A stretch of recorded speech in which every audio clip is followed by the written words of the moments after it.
This is the Good Neighbor Podcast, the place where local businesses and neighbors come together. Here's your host, Mike Sedita. Hello out there. Welcome to episode number 124 of the Good Neighbor Podcast. I'm your host, Mike Sedita, and I am joined today by Sam Schepart. He is the owner, chiropractor, head man in charge at New Leaf Chiropractic in Lutz. Sam, how are you doing today? I'm doing great, Mike. Thank you for having me on.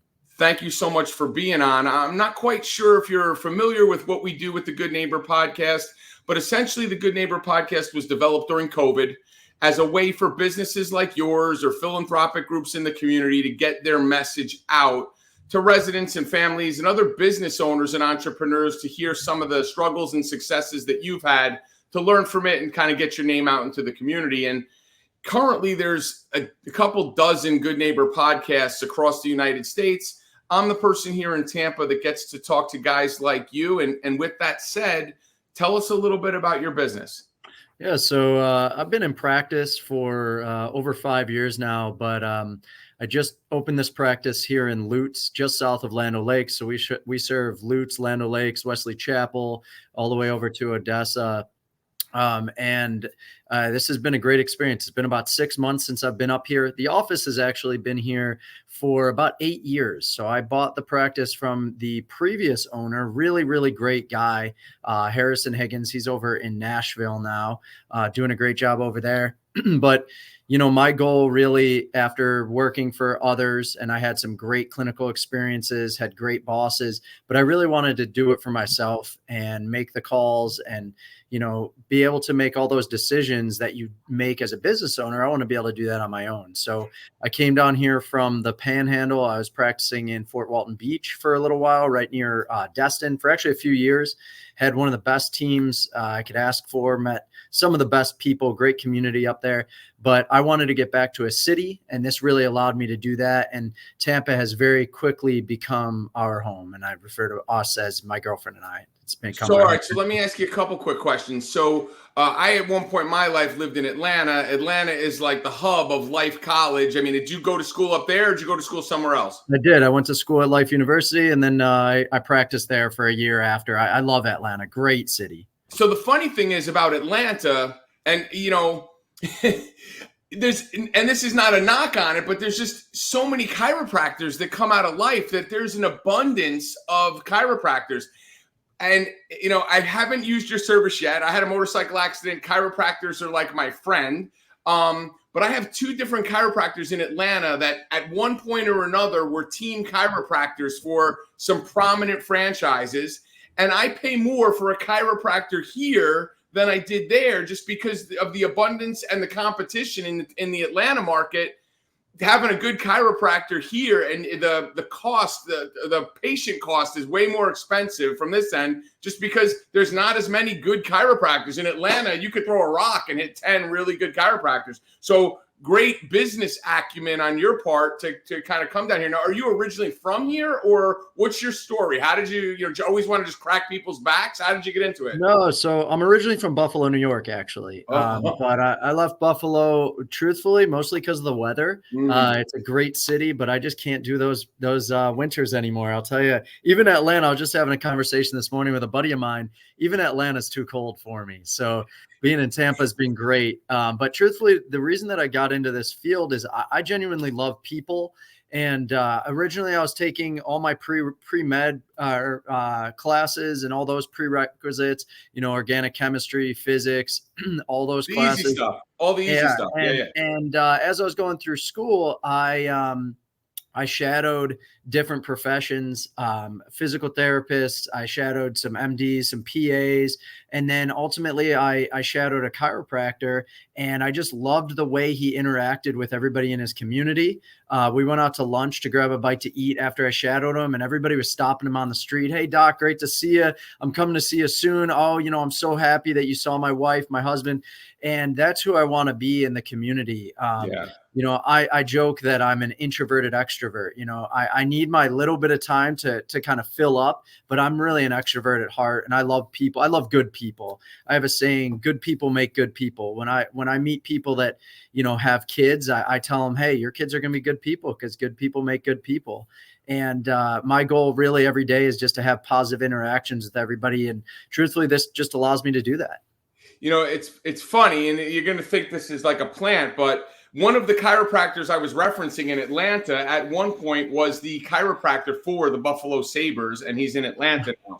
Sounds like a great guy. Yeah. So, and the Buffalo thing, it's funny. So my ex-wife is from Rochester, from Spencerport. I'm very familiar with lake effect snow going from Buffalo to Rochester through that whole thing. And when I moved from New Jersey to Atlanta back in 2008, I gave my ex-father-in-law my snowblower and said, here, you can use it. You can sell it for parts. You can make it into a planter. I don't care what you do with it. I am never coming back up here. I'm never going to have to use it again. And I did Atlanta for about 11 years and then moved here, and exactly the same thing. I can't, like yesterday I was in Ocala, and it was like 40 degrees when I got up, and I'm like, oh my God, and I'm freezing. And my buddy from New Jersey sent me a text. It said 16 degrees feels like 6. And he's like, I bet you don't miss this. I'm like, I'm freezing and it's 40 degrees. Are you crazy? I'm not doing feels like 6. That doesn't make sense anymore. Yeah, it's all relative. You know, we keep going further south. We're complaining about waking up into the 40s. And now Buffalo's been closed for a week because of lake effect snow. So it's all relative, right? That snow that they showed on Saturday before that game blew my – I mean, I've seen a lot of that stuff, but that was just intense. It was crazy. So let me ask you this question. So, you know, you dragged your girlfriend to Tampa, or was she like gung-ho ready to go too? Oh, well, so she is originally from Gettysburg, Pennsylvania. So we met when I was in Philadelphia, and I was only there for a short period of time. Long story short, I'm not made for Northeast cities. You know, like we can all agree Philadelphia is the worst city, worst humans. It's just a bad city. So anybody in Philadelphia watching this, I'm going on record. You're the worst. So I have some of my best friends. Do it. I can't do it. That's fair. Some of my best friends are Philadelphians, and I stay in touch. But listen, culturally, I can't disagree. It's a rough city. So it's a rough city. Feel much more at home being in a southern city. And so long story short, with my girlfriend, her name's Deanna. She, I kind of dragged her down to Fort Walton Beach, was the first one. And then moving here, you know, I remember visiting here to check out this office, and she turned to me and she said, so can we move tomorrow? Yeah. You know, we went to Channelside, and we were down by Amalie Arena, and we went to, you know, Sparkman Wharf and all that. And it's just immediately it was just a no brainer. And so, you know, I like to say I kind of dragged her to Fort Walton Beach. The beaches are amazing. Don't get me wrong. Again, great community, but moving down here was just a no brainer for us. Good for you guys. That's awesome. And what part of town, your office is in Lutz, but where part of town you guys live? So we live in Seminole Heights. We actually just bought a house. We're in the process of buying a house in Seminole Heights. Which actually works out perfectly because this community up here is amazing. Such a great suburb, and I couldn't feel more fortunate to have an office and a space up here to integrate into this community. And then, you know, I'm 33 years old. We don't have any kids, so we said, hey, let's stick in the city, and there's more to do. And you know, I shoot up 275 to the office. I'm here at least 5, usually 6, sometimes 7 days a week. So it's a quick 25-minute commute. And it's kind of a reverse commute. It's a little bit of a reverse commute. That is exactly right. I watch all those cars waiting, going down 275 in the morning. I'd imagine most of them are going to McDill, and I'm fortunate that I'm going reverse. Yep. So tell me a little bit about, you know, chiropractic is one of those things. It has evolved. There's been an evolution of it. I mean, and I'm not a doctor. I don't claim to be any of that stuff. I only know how it's evolved from the patient side of it. When I first started using a chiropractor in the early 90s, it was just, you know, lay you down, crack you, kind of certain, you know, method to doing all that. I mean, a bunch of my friends went to Life College, so I was like a guinea pig. They're like, hey, let me show you what we learned in class today. And it does to me. I'm sure you did it to people. But now there's all sorts of soft tissue type releasing things and all different methodologies for how you adjust people. What's one of the myths or misconceptions that you run into when someone comes in to see you? Like, is some people still thinking, hey, it's coming in, I got to come in 3 times a week and get adjusted and do it? Like, what are you educating people on the most? Well, I think one of the biggest things that I hear is that it can be dangerous, right? And of course, there's a risk with any procedure, any prescription, but the risks of an adjustment or manipulation are incredibly low. You know, there's going to be the aches and pains sometimes afterwards, but just like with exercise, you're getting the body moving, it's going to be a little sore. So that's one of the biggest ones that I hear is, is this going to hurt? Is this dangerous? No, of course not. And, I won't go into the numbers, but my malpractice insurance that I had to have as a provider is incredibly low relative to other professions. And that right there, I always say insurance companies don't take risks. So for me paying, pennies on the dollar for my malpractice insurance relative to other providers, that speaks volumes to that. And then as far, go. No, I'm just laughing. I'm thinking heart surgeon, brain surgeon, chiropractor. Yeah, there's slight levels of malpractice. And hey, listen, and we trust our bodies with surgeons all day, every day, right? So, and not to say that we shouldn't. These are some of the most trained, smartest professionals out there. I always joke, I'm about the least chiropractor you're going to find. I come from a family of medical doctors and pharmacists. And so to get back to what you were saying about some of the other myths, one of those myths is, I have to come to a chiropractor X number of times, right? And some of that really has to do with what are your goals, right? So if your goal is kind of just to maintain where you are, I don't need to see you more than once every couple of weeks, but if your goal is to progress, just like you would with exercise, I'm going to see you more frequently than that. And one of the parts of my practice that I really take pride in is we base all of our care off of science, right? So I do a type of care called chiropractic biophysics, and it's using traction and pulley machines to pull the spine into the correct position. And if you check out my Instagram and my Facebook page, there's a little shameless plug there for my office. Oh, we'll get it in. Yeah, I have many studies that I reference, and these are things that I'm talking with my patients about all the time. Loss of curve in the neck has been associated with way more than just neck pain and headaches. I mean, we're talking things like sleep apnea and chronic issues with low back and digestive issues. And after a car crash, you mentioned being involved in a motorcycle crash. Yeah. We develop instability in the cervical spine or in the neck that can become permanent. Right. So the methods that I use in the office are to stabilize the spine, create a stronger spine so that we can, live healthier lifestyles and do those things that we need and want to do. And then, I've adopted a lot of approaches from physical therapy. I do full progressive rehab in my office, strengthen those muscles that are going to hold the spine in the right position, because ultimately my goal is to send my patients out better than when they came in. So that you touched on exactly what my biggest issue that I run into. I mean, when I landed on my right side. It did some stuff to my lower back. My biggest issue is the curvature in my neck. I don't have that curve at the top of my neck. And when my head sits on my spine and people don't, this is what I learned, again, not a doctor, because of that lack of curve in my spine that's not holding my, my neck that way, that pressure that builds up over continuous walking and everything that I'm doing causes, stuff so much further down the line and the neuroscience behind it and all that stuff, which is, it's a whole other topic. But the pulley system and that, all that stuff is I think where with me, when I was first learning about it and when I started to get introduced to like soft tissue movement, the logic just made sense. Cause listen, I've been seeing a chiropractor for 20 plus years. And at the time it was that, hey, look, you got to be in here 3 times a week. We got to keep adjusting you. Cause if we don't keep adjusting you, it's just going to keep coming back.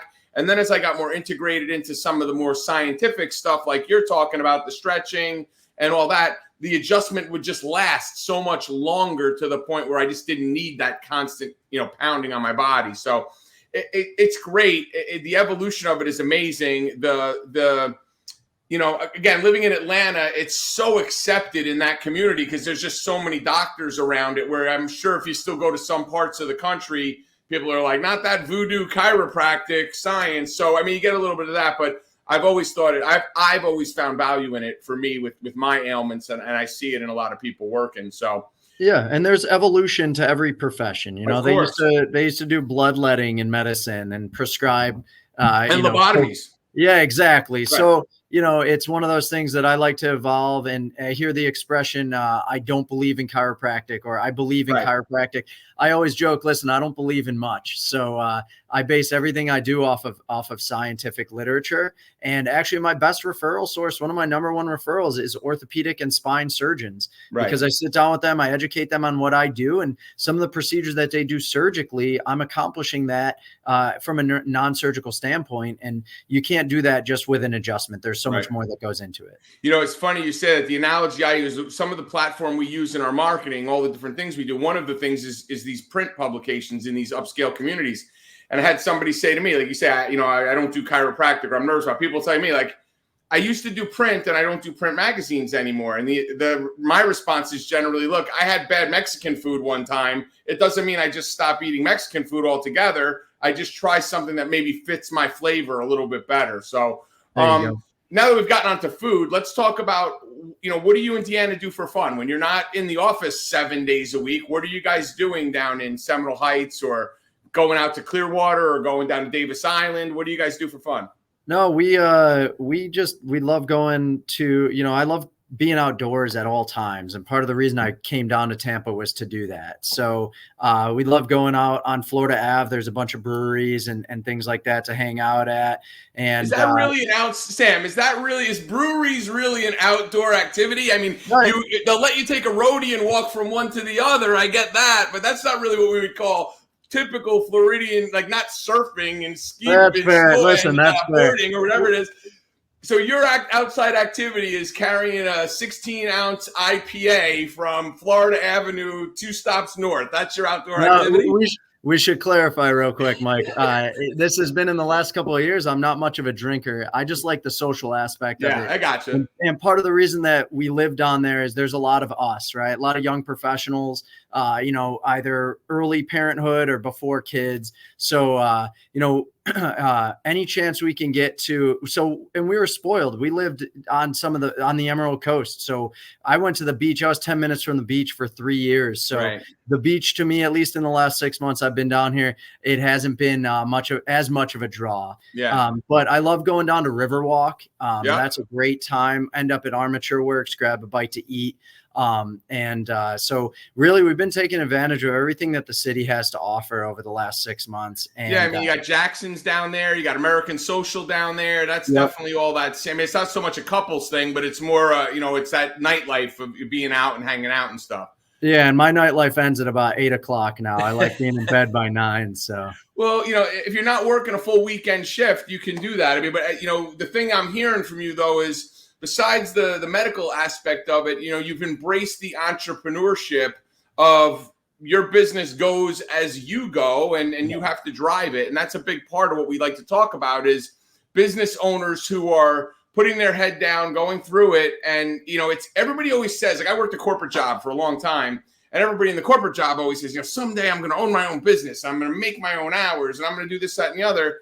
And then when they get there and realize, making your own hours a lot of times means 24/7 or, an 18-hour day. And it's not as glamorous and as easy. And then you don't get that steady paycheck every 2 weeks. It depends on how many patients you have or whatever you're doing. So can you tell us a little bit about, you're a young guy, but, in your life, has there been other than living in Buffalo, no offense, other than fighting having to shovel a snowstorm instead of snow blowing it, what's a hardship or a challenge that you've overcome to be able to get to where you are now as a business owner here in Tampa? Yeah. So, I grew up really fortunate, man. Never needed anything. The way my parents raised us, we were always had the essentials, but if we wanted something, we had to work for it. I even remember getting a pair of basketball shoes in like 6th grade.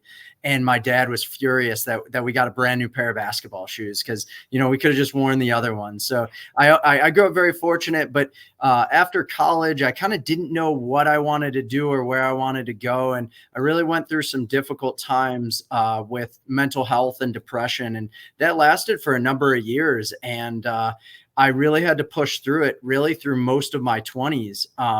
even into my early career in chiropractic, and going through that and really coming out on the other side has made me much more, it's made me mentally stronger and made me much more empathetic for those that struggle with their mental health. And I would always tell myself, hey, what do you have to complain about? You grew up so much better than other people, and you had both parents in the household. And, it's one of those things where, why am I feeling this way?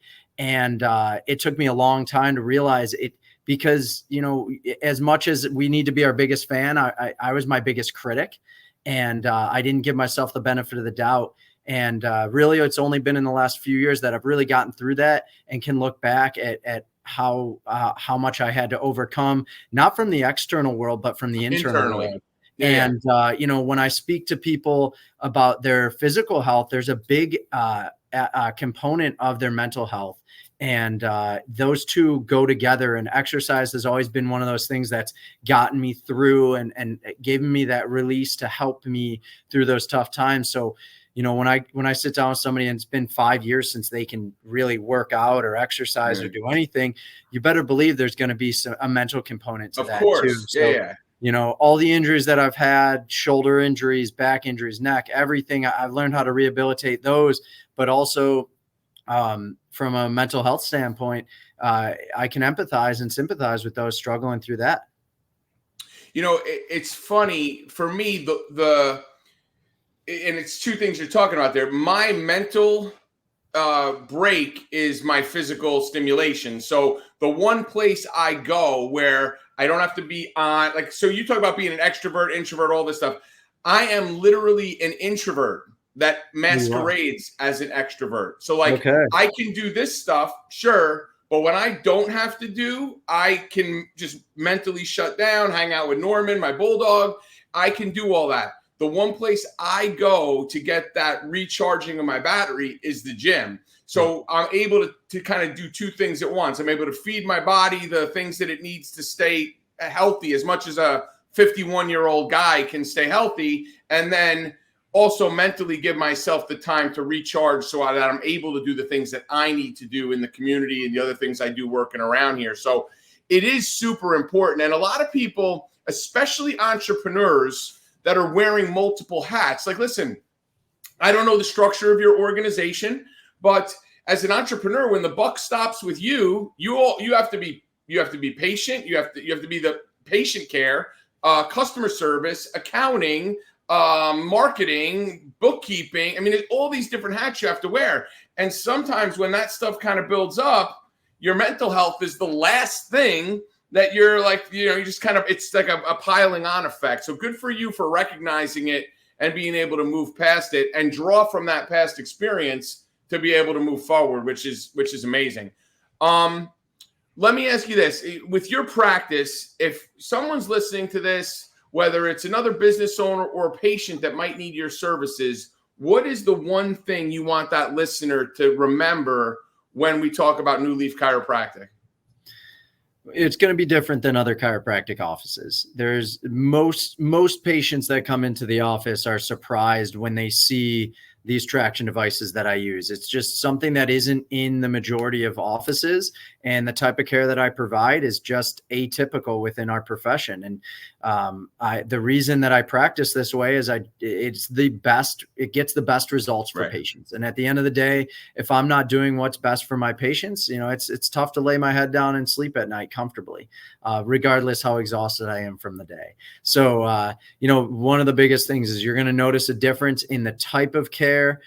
Everybody's going to get great customer service. I could say, hey, it's going to be fun. It's going to be a family atmosphere. You're going to get that everywhere. But if from a clinical aspect and a treatment aspect, you're going to get the most complete treatment that you're going to get, because not only are you getting the service of an adjustment and rehab, but you're also getting a product. You're getting a new spine when you ultimately leave this office. And if I want to book an appointment, if I need to come see you, what is the best point of entry? And before you give this answer, just so you know, we're going to include your Facebook, your IG, we're going to include your website, we're going to include all that when we produce this. But what if I'm hurting right now today, listening to this podcast, how do I get in to see you? What's the best point of entry? You could give us a call. As you said, you'll be posting that number on there. So give us a call. You'll get my voice. I am the chiropractor, the front desk, the rehab. I do it all. So, you'll hear me. I'm the first point of entry and the last point of entry as you're taking off each visit. So giving us a call or I know text is easiest for most people. So those texts come directly to my phone. I have an app that allows me to see those texts. So call or text is a great way to do it. And then you can actually book a new patient appointment right on our website. And what is the URL? We're newleafchirollc.com. So guys, if you're listening to this and your back is hurting you, you've been walking with a limp, you're just getting off the chair is tough, you're looking for a comprehensive wellness component to your back and spine care and neck care, contact Sam, New Leaf Chiropractic and Wellness Center. He's located right in Lutz. The number is 813-254-2500. You can call them, text them, go to their website. We'll put all that information in the podcast. Sam, thank you so much for being a good neighbor, and thank you so much for being on the Good Neighbor podcast. I appreciate you, Mike. Thank you. Have a great day. You too. Thanks for listening to the Good Neighbor Podcast Passcode. To nominate your favorite local businesses to be featured on the show, go to gnppasco.com. That's gnppasco.com or call 813-922-3610.